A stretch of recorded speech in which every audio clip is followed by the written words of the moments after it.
Hello and welcome to the preview of Manchester United away at Club Brugge in the Champions League. I've got with me Joey to discuss the match. Now, the first leg was fairly open for Manchester United, a lot more so than we've had in the Premier League. Going into this game, obviously, we've got a 3-1 goal advantage. Do you think that third goal is crucial to us getting through to the Champions League group stage? Is water wet? Is the third goal that we scored? No, I understood you. Yeah, absolutely. I mean, you look at the result at the first one, and I feel like 2-1. I mean, that's not as good as you'd want to be. I mean, it would look good on them because they would have the away goal. You know, they could just go try and nick a goal and defend. But that third goal is everything. You know, if we can go in there and we don't have to score. You know, even if we lose 1-0, we're still through. So I think it's vital that we do go out and give a good performance of ourselves. So after the last game, I think this right now, Rooney needs to. This is a game he could maybe build some confidence. You know, I don't know if that's what it is that's lacking, but you know, or it's another game for Memphis to show off his talents. But I do think that it's going to be a lot more comfortable than it was at 2-1, obviously. So I mean, I'm confident. I'm looking forward to it, to be honest. Yeah, definitely. I think if we hadn't scored that third goal, there would be quite a lot of problem. Well, it would have been a lot harder to go to Bruges and see this off. So it is absolutely vital that we got that third goal in that second half. I think at 2-1 it would have been a terrible scoreline for Manchester United personally, considering we actually dominated a lot of that game. I mean, I personally didn't think Bruges were all that great in that first leg. I don't know what you think of Bruges. Do you think it's going to be another tough game? I mean, we even scored obviously their goals. So do you really see that they're going to be that much of a threat to us tomorrow? No, because I think this game will benefit us in a way that they have to come out and score goals and play. You know, it's one thing if they want to sit back and defend. Okay, we have a tough time finishing or creating a lot, but we did create a lot that game, I thought. But I think that the urgency needed by them will suit us completely. They're going to leave holes at the back because they have to score, and we might be able to get Memphis in behind them. So I mean, Bruges, they're probably a decent side when they have all their players healthy. But unfortunately for them, they're having the same injury problems that we had. So I'm not worried about them. I'm confident. I feel bad for them, you know, because of their injury problem, but that's life.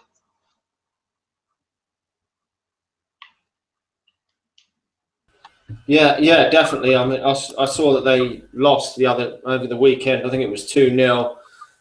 So I don't think they're in the best of form. I think they've already lost 2 games in the Belgium league. So hopefully this is a game where we can go into with a lot of confidence.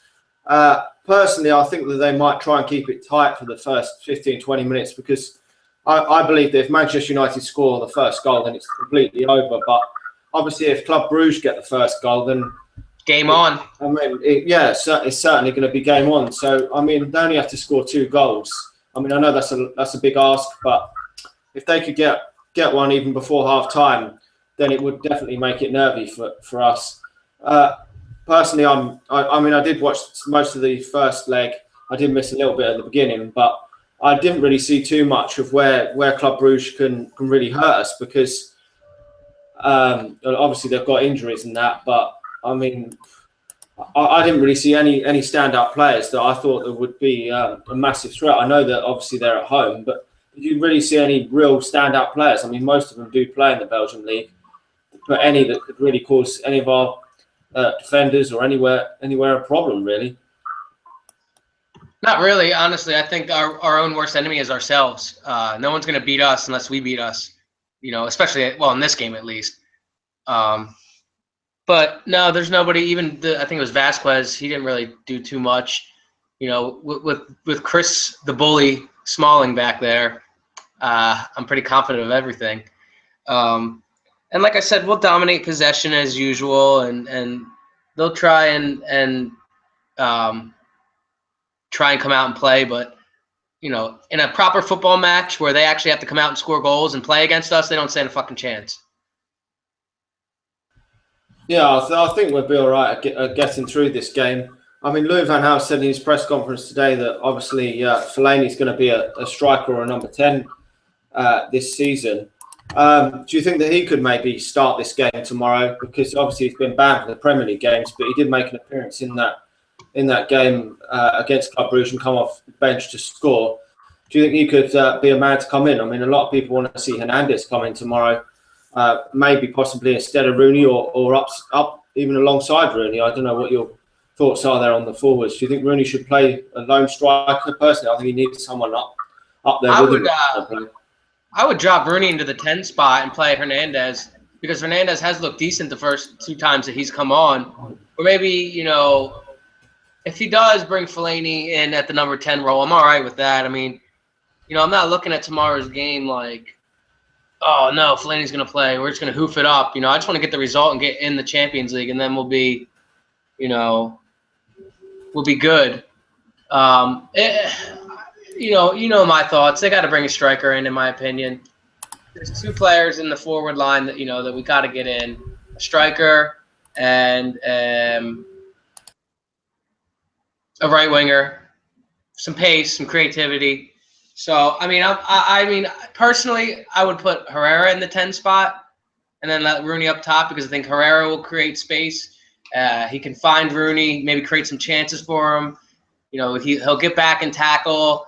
I just feel like we should be playing with Herrera. You know, all right, if you're not going to play him in that, you know, Schmidfield or the Carrick role, then fucking play him in the number 10 spot. You got to find a spot for him on your team. That's what I'm trying to get at. He's too good to be sitting on the fucking bench and not even coming off.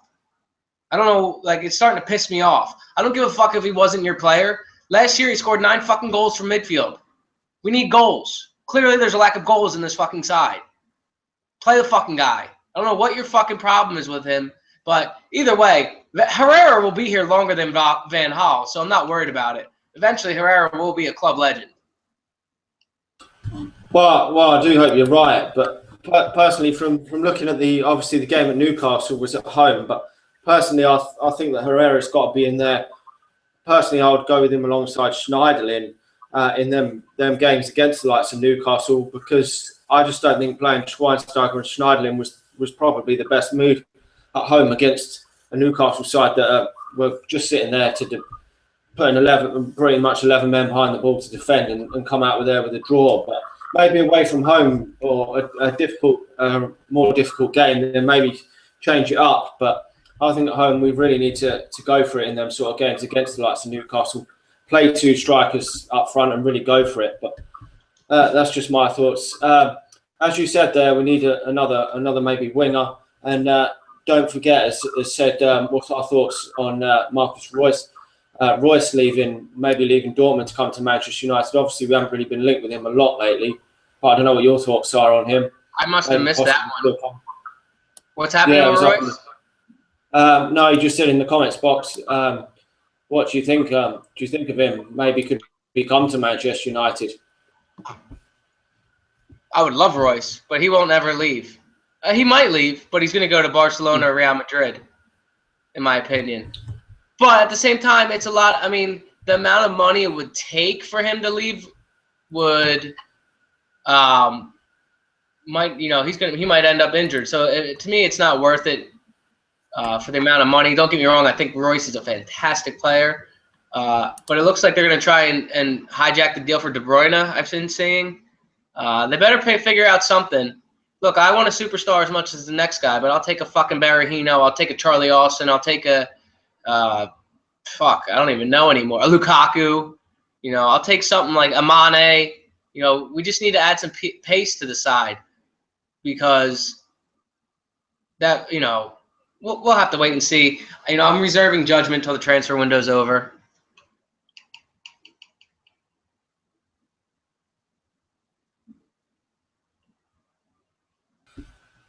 Yeah. I mean, I've got to agree with you a bit with the Royce situation. He has been a bit injury prone over the last couple of years, but at the moment, obviously, we're stuck with what we've got. Do you see too many other changes to the lineup for this game? Do you think we should maybe rest a couple for that Swansea game, or maybe take a couple off into the second half if we're winning, or do you want to just stick with the same team against Newcastle? It's Wednesday. Sorry about that. It's Wednesday. The game's not till Sunday. That's, enough rest. Belgium isn't far. We have a big enough squad to rotate as it is anyway. I hope he fucking, I hope he plays Herrera in the 10 spot, but that's not happening. So I can tell you what my team, and this is me, not the team I would play. This is the team he's going to play. He's going to play Romero, Darmian, Shaw, Smalling, Blind. He's going to play Schweinsteiger and Schneiderlin, Januzaj, Mata, Memphis. No, he's not going to play Januzaj. He's going to play Fellaini. Watch it. I guarantee it. Yeah, but you'd rather see Hernandez up front instead of what? I'd rather see anyone up front than Fellaini, to be honest. I don't mind Fellaini coming off the bench, but I'd rather see. I'm not sold on Januzaj right now. I think he needs to go out on loan. Here's my thing: Stone's handed in this transfer request, whatever. Money can sway that kid's head. He's young. You get Rio Ferdinand in his ear. You get some of the center backs who used to play for our club in his ear, telling him to go where he's going to play. We can offer them Evans, cash, and we can give him Januzaj on loan, and then pay him, pay the kid. I think. Look, I didn't get to read the article, but I saw the title. I think it was by Samuel Luckhurst of the Men. That Manchester United are one center back away from another back four, a great back four. Imagine Darmian, Smalling, Stones, and Shaw for the next 5 to 6 years. 3/4 of that's English. Come on now. It makes all the sense in the world to me. Better fucking do it. Yeah, I'm starting to think of Stones as possibly a candidate, obviously, to come to Manchester United, but probably he will go to Chelsea. But I did want an Otamendi or a Hummels or someone with a lot more experience, really. But obviously, there aren't many around now because obviously the likes of Ramos and that aren't going to come now. So I would be pretty happy if we got Stones. As you said, they could be the cornerstone of our back four for the next 5 to 10 years. So John Stone's shirt printing is no longer an option on the official Everton website. Oh, well, that's interesting then. So it looks like obviously he's going to go. Well, yeah, he's definitely going, but yeah, definitely going to go. If he named Chelsea personally, I mean, isn't it all in the players' hands anymore? Well, I presume it's obviously up to the fee and the. Yeah, but Chelsea has money, so. Yeah, but if he wants to go. If he obviously wants to go to Chelsea, then or wherever, then it's obviously at the end of the day, it's pretty much up to the player. But we'll have to see where that does go. But Louis van Gaal was talking in his press conference today that Marcus Rojo will play for, I think it's the under-21s or something against Ajax. Thursday. Hopefully he can get some minutes under his belt. To get back into the team, you have to fucking sail around the world once, solve a Rubik's Cube, and then turn water into wine before you can play for the first team again. Yeah, I don't really understand that, to be honest. I think if they gave him a few. Well, I mean, the problem is that we haven't actually had any under-21 or reserve games or whatever you call it now. And they did ask him in the press conference about that, and he said that it's not up to him, and you have to ask the FA or whatever why there isn't a game for about a month or something like that. So, to be honest, it's probably not all Louis van Gaal's fault, because he would have probably liked to have given him 45 minutes or an hour in a reserve game and then brought him into the first team a bit quicker. But he will play against Ajax in the week, and he's going to play 60 minutes of that game. So hopefully he can then be ready to come back into the team. I don't suppose he'll come back into the team for the Swansea game, but he could at least be on the bench for the Liverpool game after the international break. I don't know what else you think of Manchester United going into this game, because obviously a draw is going to be would be a decent result because it will get us through. But I don't know what else you want to really see from Manchester United. You want to see Memphis get a lot. Hopefully, we'll get some space, especially going to the second half. If Brugge have to still score 2 goals in this game, if the game is still level. But obviously goals are what we want. Do you want to see us go out there and really attack Brugge, or do you think we should just try and keep it tight and play this game out almost? I think we should just play a game. You know, they're going to come out, like I've been saying this whole preview we've been doing, that they're going to have to score goals. So that'll create space for us, create opportunities. So I'm happy to see them play. To be honest, I would like to see some youngsters come in if we have it. If the tie's wrapped up, you know, by 60th, 65th minute, I'd like to see Pereira, maybe bring on McNair, give him a couple minutes. But that's only if, you know, the tie is completely wrapped up. But I want to see Andres Pereira. I think he's first team.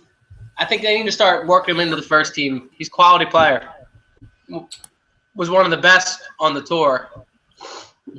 Yeah, I was going to ask you about that because he hasn't been included in the matchday squad. I don't think any of the games so far this season.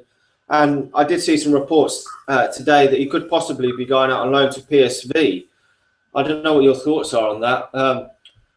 I don't know if it's just bullshit rumours, but he hasn't been in the matchday squad, so I'm wondering. I would love to get him to another Premier League side, but I don't know if that they would go for that. You know, get him to a Swansea. Who else plays good football? Stoke. Not Stoke playing good football. Stoke. You know, add to the sexy Stoke that's coming back. Yeah, you know, one of those teams. Crystal Palace, maybe. Yeah, I'm just naming teams off my head, but I'd love to see him to go to a Premier League side. Southampton. And get inside and get in some Premier League minutes. Yeah, but I was hoping that he would hopefully get some Premier League minutes for Manchester United. But obviously, if Louis van Gaal's going to pick Januzaj over him, but we did talk a little bit that Januzaj could also go out on loan. So I don't know. I mean, obviously, it's going to depend on whether we bring a striker in or another forward. Because if we do bring a striker in, then we probably will drop Wayne Rooney back into the number 10 role, I presume. I don't know where you see that going, because obviously there's still rumours of Thomas Muller, Neymar, and all these great names. Obviously, the 95% of them are never going to happen. But do you still think a striker's likely before the end of the transfer window, maybe to then drop Rooney back into that number 10? I think that would probably help us going forward, because Rooney probably would be better in that number 10, wouldn't he? Yeah, we got to get a clinical goal scorer in that can create his own chances. You know, who can hit. You know, if he only gets 3 chances in a game, he scores 1 or 2 of them. I'm starting to be like, why the fuck did we let Van Persie go? You know, even if it was something with the manager or another player's wife or whatever the fuck, you know, you can make amends. You got to, I don't know. They got to bring in somebody. If they go in with the current squad, we won't challenge for the title. We'll be out of it by March, February, March. We'll be out of it because we'll be dropping points at home to sides like Newcastle. You know, we'll be getting own goals and deflected. We haven't really scored a proper goal in the Premier League. That Januzaj goal was a fucking deflection. I don't care what you tell me. It's a worry. Yeah. It's worrying. Yeah, it is worrying, and I totally agree with you. I think that we should have kept Van Persie. You know, I was really pissed off when we were told that we were going to sell him. When the rumours first come out, I thought that probably Louis van Gaal would have someone else up his sleeve, but since then we haven't signed anyone at all, and it's just really, really frustrating for me because we've left it so late, and then points against Newcastle probably could have been avoided if we had actually brought well, maybe not even a world-class striker, maybe even a Charlie Austin in. We may still have got all 3 points in that game, but really I would like to see a real top name come in now that Van Persie's left. But I personally think we should have just kept him until at least we got someone else in. But obviously that's not to be. He scored his 2nd goal for Fenerbahce the other day, and he's probably going to prove Louis van Gaal wrong for selling him. And to be honest, most Manchester United fans obviously didn't want to see him go. Obviously, with the Falcao one, we knew that wasn't going to be. He wasn't going to stay because obviously he was dog shit, and so far he's been dog shit for Chelsea. So I don't think he's going to score many goals at Chelsea at all. But I've been seeing in the last 24 hours though that James Wilson has been included in the England under-21 team. I think it's for the first time. I don't know if you think he's going to get any sort of chance this season because he seems to have not even been in the squad. But if we don't sign anyone else, do you think maybe we should give him at least a role on the bench sometimes? Because it looks, people are saying in the comments there that Pereira could be going on loan to PSV as well. And as we've talked, Januzaj going on loan, so maybe he could still get a chance, couldn't he? Yeah, I think you got to bring Wilson in because I don't want to see Januzaj as a striker. I don't want to see Fellaini as a striker. I don't want to see fucking Rooney as a striker. I want to see a proper number 9, fucking a Ruud van Nistelrooy, fucking, you know. It's just, I don't know. There's a question that said, are we too fixated on a Galactico signing? I think we might be, but take the Galactico term out of it. Those type of players possess the quality that we should be having in our squad. You know what I mean? Like, we should have the world's best. We should have, you know, the top 4 or 5 players in every position. At least one of them should play for us. You know what I'm saying? Whether you build them through the youth academy or you buy them at a younger age and bring them up, like a Memphis, or you buy them established. I think, you know, there has to be they need a big name to sell shirts as well. You know, you have to think about the commercial aspect. You know, Manchester United is a big brand. If you had a Gareth Bale or a Thomas Muller, you know, Thomas Muller is German. Adidas, I think, is from Germany. You know, they're going to be selling shirts for them and be the franchise, the face of that, you know, franchise. So I think that I don't think we're too fixated on it. I think that the type of money that's being spent is sickening. There's people in the world that aren't going to eat tonight, but people are getting paid £300,000 a week to play a game. It's crazy. But as far as the football thing goes, you know, in the Galactico, we just need a big name who brings big talent and can perform.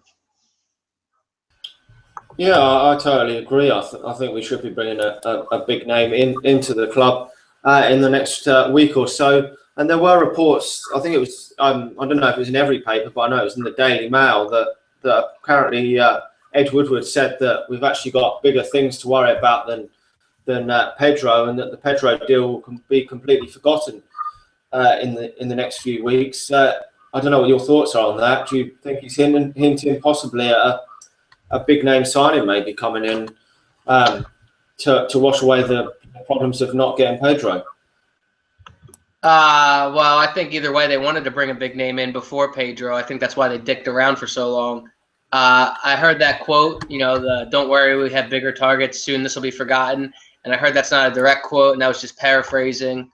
So we'll have to see. You know, they're trying to bring in a big name. So, you know what I mean? I don't want to speculate. I'm going to wait till the window closes and then judge. Because if I just start talking about transfers, I'm going to get pissed off. I don't even want to talk about transfers anymore. I'm all transfer talked out. Yeah, I mean, it has been going on for way too long. But the only problem I've got is if we are going for someone a lot bigger than Pedro, I think it's a bit of a gamble if we do actually lose out and not get who we're actually going for now, and we actually end up with no one, because Pedro is a lot better, I think, than anything we've got on the right-hand side of the wing. So, what are you talking about? We would buy Pedro and play him at wing back, goalkeeper. Well, we'll have to see what happens, but hopefully someone else will come in. We will be doing a transfer window deadline day video that will be coming up on the last day of the transfer window, talking about all the different transfers. We'll probably go live shortly before the transfer window shuts, and we'll go on probably till it shuts, talking all about the transfers and that could be happening. Hopefully we get some decent transfers. What sort of scoreline would you go for tomorrow's game anyway, Joe? I don't know. I've been fucking wrong every game except for the second one. I think I got the Villa score right. Somebody asked me in the comments, didn't I predict 3 or 4-0? Didn't everybody? Just about. I'm gonna go with a 2-0, cheeky 2-0. Don't really give a fuck who scores. But I want to say one thing about transfers. I think, you know, and certain people seem to think that a big one's going to happen, any team, and then the dominoes are just going to fall. So if Stones is going to be at Chelsea in the next day or two, he might be the first domino to fall in this last week. And then you got De Bruyne probably going to City and going to complete their title winning squad. We'll have to wait and see. Yeah, definitely. I'm hoping that we will score at least a couple of goals tomorrow. Even if we got a 2-2 draw, I'd be happy with that, just so that we could actually get through to the next round and we actually score some freaking goals in this. But obviously, not every team in the Premier League. We're looking at the likes of Liverpool and Arsenal; they're not scoring goals either. So hopefully, it's not something to be too concerned about, and we'll start banging in some goals in the future. I don't know if you've got any more thoughts you want to add on the game tomorrow? Anything you're looking forward to seeing or anything? I just want more Memphis goals. I want to see the kid progress. I'm excited to watch him play for us on the left-hand side. More Schneiderlin. You know, somebody was saying that he hasn't been that great, and what does he actually do? But, you know, he shields the back four. There's a reason we haven't conceded a goal in the Premier League. You know, him and the other midfielder, they shield the back four. They keep the ball moving. You know, they don't do a sexy job, but what they do allows the front four to try, you know, to just work on pressing on the defensive side and then scoring goals. So it's kind of a stupid comment. It kind of made me mad, but it's over. I don't really care now. You know, I think Schneiderlin's been a great signing. Yeah, definitely. I think all our signings have been really good. So hopefully it's things to come, and the signings will get better. I think the likes of Schneiderlin. And that will definitely get better. I mean, a lot of people in the comments box there seem to be going 3-0, 4-0, 4-1. So a lot of people are really confident. Someone else is saying there, any score that gets us through, which I agree. I'll just be happy with anything. If we could just get a 1-1 draw even or a 0-0, I would actually take that now, just so that we can move on to the next game against Swansea. Anyway, thanks for everyone for tuning in. We will probably be back tomorrow after the game for a match reaction.